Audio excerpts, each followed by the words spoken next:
Bonjour. Je viens de faire deux vidéos sur comment vivre de la peinture d'un point de vue plus économique. Et ça a beaucoup réveillé de choses. D'abord, elles ont été extrêmement vues, c'est celles qui ont été le plus vues récemment. C'est-à-dire que vous êtes très intéressé par ce domaine. Alors, j'ai dit clairement le contexte intérieur dans la première vidéo, l'attitude qu'il faut avoir pour y arriver, on va dire. Et dans la deuxième vidéo, j'ai parlé plutôt du schéma pour décrire le monde tel qu'il est conçu à propos du monde de l'argent, tout simplement, et comment gagner, comment arriver à stabiliser, etc. Mais effectivement, je n'ai pas vraiment parlé de comment gagner de l'argent directement. Pourquoi? Parce que c'est pas le plus important quelque part, parce que nous ne sommes plus dans la logique. Dans le passé, on faisait des tableaux, on les mettait dans une galerie ou dans une expo pour gagner des sous. Le système, j'ai expliqué, j'ai dit un petit peu avant, est devenu très perturbé. Il y a beaucoup de choses qui sont devenues obsolètes. Les galeries commencent à ne plus être tellement finalement au cœur du problème, alors que dans le temps, c'était elles qui faisaient tout. Au niveau de la presse, c'est Internet et non plus les journaux artistiques. Donc tout a vraiment changé. Bon, c'est ça que j'ai voulu présenter parce que c'est à mon avis le plus important. Parce qu'il faut que chacun se positionne par rapport à ce monde qui change. Alors maintenant, je vais répondre quand même à quelques questions qui m'ont été données. Il y a par exemple Cathy qui est un peu déprimée parce qu'elle a toujours rêvé de vivre de l'art et elle n'y arrive pas, elle cherche une solution. Il n'y a pas de remède magique du style, voilà, vous faites des tableaux, vous les mettez dans les galeries, vous les vendez, vous avez de l'argent, vous êtes connu. Ça marche plus comme ça, je dis. Mais par contre, ça marche un peu comme ça. Il n'y a pas de formule dans le temps. Vous pouviez aller voir, vous êtes illustrateur, vous peignez, vous alliez dans une maison d'édition qui prenait vos dessins, ou vous faisiez des lithographies. Il y avait pas mal de solutions, je dirais, empiriques. Celle-ci existe toujours, mais à la marge. À la marge. Et c'est là où ça devient compliqué parce que je vais vous donner un exemple. Là, je vais. Excusez-moi, j'ai oublié de répondre à quelques questions d'abord. Il y a Cathy qui me dit voilà, je commence à ne plus avoir le moral, j'ai plus envie de peindre, je ne sais plus comment faire pour m'en sortir, etc. Alors, je dirais que au-delà de tout l'aspect financier, il ne faut jamais oublier que le trésor, c'est simplement le fait de pouvoir pratiquer. Quand je vends un tableau, je ne vends pas pour avoir de l'argent, je le vends pour avoir 15 jours pour pratiquer. Quand je vends un tableau, je travaille 15 jours, je peux vivre 15 jours. Voilà, à peu près une moyenne. Donc, si vous voulez, je vends 24 tableaux par an et je peux vivre modestement pendant un an. Voilà. Et ce qui m'intéresse, ce n'est pas l'argent du tableau, mais la liberté et le temps de travail qui m'est accordé par la vente du tableau. Il faut inverser un peu les choses. Alors, celui qui a déjà des ressources par ailleurs, il peut quand même appliquer ça pour lui-même. C'est-à-dire qu'il coupe l'apport en deux, mais à condition, bien sûr, d'y consacrer beaucoup de temps. Ce sera très frustrant si quelqu'un veut essayer quelque chose dans le domaine de l'art pour essayer de gagner un peu d'argent, pour compléter sa vie, pour y décaler une partie importante de son activité. Euh, si cette personne a un petit boulot à mi-temps, il peut être aussi très bien. Il serait d'ailleurs plus sécurisé que celui qui est complètement dans le domaine de l'art et qui vit dans l'anxiété. Parce que moi j'ai connu ça, hein, c'est extrêmement complexe. Hein. Par exemple, je vais vous donner quelques exemples. J'ai eu avec mon épouse une galerie il y a 25-30 ans, 25 ans, au moins 25 ans. Eh bien, une année, j'ai vendu 60 tableaux. Enfin, pas seulement de moi, mais presque que de moi. Donc, ça marchait exceptionnellement. Je me dis, ça y est, alléluia, ça va durer un siècle. Et en fait, l'année d'après, j'ai dû en vendre 3 ou 4. Qu'est-ce que vous voulez faire à ça? J'ai une galerie aux États-Unis. Il y a 2 ans, elle m'en a vendu 14 à des prix très élevés. Et depuis 2 ans, elle m'en a vendu un. C'est les mêmes tableaux. C'est incompréhensible. Voilà pourquoi c'est si difficile, en fait. C'est pas, voilà, j'ai une galerie, je vends des tableaux. Ça ne marche pas du tout comme ça. Les modes changent, etc. Donc, finalement, c'est ce que je disais dans l'autre vidéo. Est-ce qu'il vaut mieux avoir un petit boulot qui assure un peu de sécurité et puis de l'autre côté, comment dire, euh, être être moins dépendant de la vente des tableaux, parce qu'être complètement dans la vente des tableaux, je l'ai déjà dit, c'est quasiment comme aller à l'usine, hein, quand on vit dans l'angoisse, etc. Voilà. Beaucoup de personnes disent ah, je regrette de ne pas avoir fait ça avant, etc. C'est vrai qu'il y a un désir, mais quand je parle de l'argent, c'est plus pour, comme j'en ai fait, je ne suis pas un grand fan de l'argent, vous l'avez peut-être remarqué, mais je pense pour ne pas en être dépendant, j'ai voulu démontrer certains trucs qui reposent sur l'organisation de l'argent du monde tel qu'il est fait actuellement. C'est pas ma conviction. Moi, je préférais la méthode ancienne. Vous voyez, trouver quelques galeries, vous gagnez un peu de sous, vous échangez, etc. Maintenant, ça ne marche plus comme ça. Alors, par exemple, je reviens encore sur les galeries. Par exemple, j'ai une galerie là, qui est au centre de la France. Donc, il faut y aller à 500 km. Donc, ça fait 2 jours de perdu. C'est 500 euros de frais, hein, si on compte aux frais juste l'essence, l'hôtel, etc. Donc, imaginez, vous allez mettre 15-20 tableaux dans une galerie, vous vendez 2 tableaux par an, ça couvre à peine les frais. Donc, si vous voulez, il y a des aspects vraiment très triviaux comme ça qui sont lourds, il faut assumer. Alors, les gens qui, comme moi, font ça depuis tellement longtemps, on a trouvé nos marques, etc. Donc, ça va, mais quand on doit les inventer, c'est dur. Alors, je pense que les galeries ont un problème aussi, c'est qu'elles sont elles-mêmes aux abois. Il y en a beaucoup qui ferment. Il y en a qui vont vraiment vers que les peintres connus, c'est pour vendre aux milliardaires avec des systèmes quasiment bancaires de vente. Ensuite, il y a les petites galeries qui font pas encadrement, mais qui sont charmantes. Moi, j'ai beaucoup d'amis dans ces milieux-là. Eh bien, ils vendent quelques tableaux de temps en temps, mais c'est pas mal. Mais dans ce cas, il ne faut pas que ce soit trop loin. Vous voyez, il faut beaucoup de bon sens aussi. Si vous avez une petite galerie à 150 km, ça va, ça vous fait une sortie. Si vous en avez une à 700 km, il faut que ce soit structuré autrement. C'est évident, etc. Vous voyez, il y a plein de choses comme ça. Ensuite, ça dépend ce que vous peignez. Si vous peignez des choses qui ne sont pas du tout dans l'air du temps et qui sont des niches très très précises, par exemple, je sais pas moi, des tableaux un peu fantastiques, un peu glauques, austères, bon, il y a une clientèle pour ça, mais elle est très minime. Alors, ce sera dans d'autres galeries qui seraient proches, par exemple, des tatoueurs, de l'univers des tatoueurs. Si vous faites vraiment de la déco, alors là, il faut aller dans le Midi, etc. De la peinture décorative à base de paysages, à base de jeunes filles en fleurs qui marchent au bord de l'étang, etc. Ou des fleurs, des bouquets de fleurs. Ça marche encore un tout petit peu. Plus comme dans le temps, mais ça marche quand même encore un petit peu, etc. Donc, il n'y a pas de règle définitive. Mais pour en faire son métier, c'est ce que j'ai expliqué dans les 2 autres vidéos. C'est quelque chose de lourd. Vous ne faites pas un métier comme ça. D'ailleurs, regardez les métiers que vous faites vous-même. Voilà, il faut une connaissance, un savoir-faire, du relationnel, de l'expérience. Ben, c'est pareil. Donc, le problème dans le rapport de l'art et de l'argent, c'est que beaucoup de personnes croient que c'est différent. C'est-à-dire, voilà, je peins avec ce que je ressens, je fais mes tableaux, puis je les vends.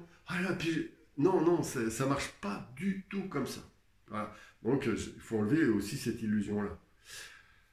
Ensuite, bon, j'ai parlé d'Internet parce que c'est quelque chose qui est à la mode, mais c'est pareil, c'est pas facile. Hein. Là, en ce moment, moi, je me lance dans des formations par Internet, dans des e-books. Je fais des choses comme ça, mais c'est beaucoup de travail. C'est pour ça que quand il y a des retours, c'est bien, mais il faut travailler. Il y a une personne qui m'a écrit en me disant, voilà, je suis en train de me former, je peins depuis 3 ans, j'aimerais faire des formations. Moi, je tombe un peu des nues quand on me dit ça, parce que, je sais pas, moi, la première fois que j'ai exposé pour vendre, c'était 15 ans après mon premier tableau. Vous voyez, il faut du temps aussi aux choses. Alors, c'est vrai que quand on a 50 ans, on se dit on n'a pas beaucoup de temps, et c'est normal. Mais on a tous des vies différentes. Et il ne faut pas vivre la vie des autres. Voilà, il faut être, par rapport à ce que l'on fait, être au mieux possible. Voilà. Alors, je vais revenir un tout petit peu sur certains éléments, comme ce que j'avais expliqué l'autre jour, mais le voir d'une manière artistique. En fait, j'ai présenté le monde tel qu'il est, c'est-à-dire, j'ai expliqué qu'il ne fallait pas être employé parce qu'il nous faut moins 4 heures et 200 € pour pouvoir travailler pour soi-même, une sorte d'auto-entreprise, on va dire. Donc 4 heures et 200 € pour investir, etc. Ensuite, quand on a ça, donc on produit des tableaux. Mais à un moment donné, ce que j'ai expliqué, donc on doit aller vers des revenus passifs, c'est-à-dire les revenus par les cours par Internet, pourquoi pas de la vente de cartes postales, de posters par l'intermédiaire de sociétés, voilà, ou créer une petite entreprise de décoration, une mosaïque, etc. On peut créer donc des structures qui vont compléter notre activité qui est liée à notre temps de travail. Et là, à ce moment-là, on crée des entreprises, des mini, ça peut être, pour moi, je suis assez favorable aux mini-entreprises. Hein. Dès qu'on commence à faire des gros trucs, ça devient tout de suite la prise de tête et vous ne pouvez plus peindre ensuite. Hein. C'est pas compliqué. Et puis à la fin, donc, quand vous gagnez un peu d'argent, vous investissez, par exemple, ce que j'ai dit, dans votre atelier, dans votre appartement, pour ne pas être dépendant. En fait, l'idée, il faut investir dans l'indépendance. Et les gens riches sont en général complètement cinglés. Ils veulent absolument ne plus rien faire, c'est ni être employé, ni travailler de leur temps. Ils veulent rien faire. Vous savez ce que j'appelle les trous-ducs ABM. Excusez-moi de la vulgarité. On en voit plein sur Internet. Regardez comment je gagne de l'argent sans rien faire, etc. C'est pas du tout ce que je voulais dire. Hein. Mais malgré tout, leur système marche bien. Il faut en utiliser un petit peu pour s'apporter de la liberté. Alors, ce qui se passe, c'est simple. Les gens très riches, ils veulent plus être employés, mais ils veulent employer des gens pour bosser à leur place. Ensuite, ils veulent plus travailler, et donc ils vont prendre des prestataires de services pour travailler pour eux. Ensuite, ils veulent des revenus passifs, alors ils créent des entreprises, des fois même en utilisant des gens intelligents qui vont travailler à leur place, mais qui n'auront pas l'audace de faire ce qu'ils font. Et ensuite, tout l'argent qu'ils gagnent, ils l'investissent dans des immeubles, dans de l'argent. Il y en a qui parlent d'or, du bitcoin et tout des conneries comme ça. Et ça marche extrêmement bien pour eux. Mais ils sont quoi? Il faut être jeune, il faut être assez intelligent, il faut être sans scrupules, etc. Donc en fait, ça représente ces fameux 1% qui détruisent la Terre. C'est pas ça le modèle, hein, c'est clair. Ça existe aussi en peinture, hein, notamment dans l'art contemporain, mais c'est un autre sujet. Alors, moi, ce que je propose au contraire, c'est trouver un équilibre. Par exemple, chacun d'entre nous, on est différent. On peut très bien être employé, mais au lieu de travailler à plein temps, travailler à mi-temps. Pour aller là, et puis là, vous produisez pendant 4 heures par jour des tableaux, et ces 4 heures, ces tableaux, vous en vendrez bien un ou deux de temps en temps. Et donc là, vous ajoutez un petit truc comme ça. Et puis ensuite, vous travaillez sur Internet pour vous faire connaître. Eh bien, vous allez ici, dans les revenus passifs, quelque part, et vous avez des retours, par exemple des gens qui veulent vous acheter des tableaux, simplement parce qu'ils vous ont vu sur Internet. Il y en a d'autres qui vont vous demander des conseils et peut-être que vous pourrez ensuite en faire des formations, etc. Et donc, quelque part, on peut aussi gagner un petit peu d'argent comme ça, juste pour compléter. Il n'y a pas de souci. Et puis, donc, si vous avez un tout petit peu d'argent, surtout achetez votre appartement, un petit appartement, même pourri, comme j'ai expliqué. Le but, c'est certainement pas vous voyez, c'est un équilibre. On peut très bien être un peu là, un peu là, un peu là et un peu là. Juste ce qu'il faut pour quoi? Pour le véritable trésor. C'est quoi le vrai trésor? En vérité, je vous l'ai dit, le vrai trésor, c'est le temps. L'investissement, le meilleur investissement, même Bill Gates, l'homme le plus riche du monde, dit toujours que ce qui lui manque, c'est le temps. Le vrai trésor est le temps. Pourquoi? Et donc, vous l'avez des fois vous-même, mais vous n'en rendez pas compte. En fait, qu'est-ce qui se passe? On cherche des richesses apportées par une vie sociale, des fois débile. Mais n'oublions pas, on est comme des poissons dans un bocal, et le poisson dans le bocal, il oublie que l'élément le plus important, c'est quoi?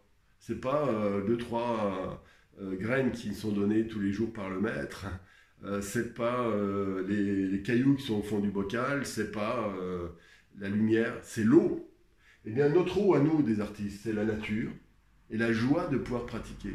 Et c'est ça notre véritable business, parce qu'en fait, quelque part, c'est ça qu'on va vendre. C'est ça qui nous apporte beaucoup de satisfaction et de bonheur. Donc n'oublions pas que, bien que j'ai parlé d'argent, et je répète, c'est bien ce que j'ai dit, je répète, hein, c'est-à-dire c'est bien de créer un peu de business parce que le monde, il est comme il est. Hein. S'il y avait un monde sans argent, je dirais autre chose. Mais n'oublions pas que la vraie richesse, elle est dans la nature extérieure et la nature intérieure. Je vous donne un exemple. Voilà, c'est un exemple débile, hein, mais...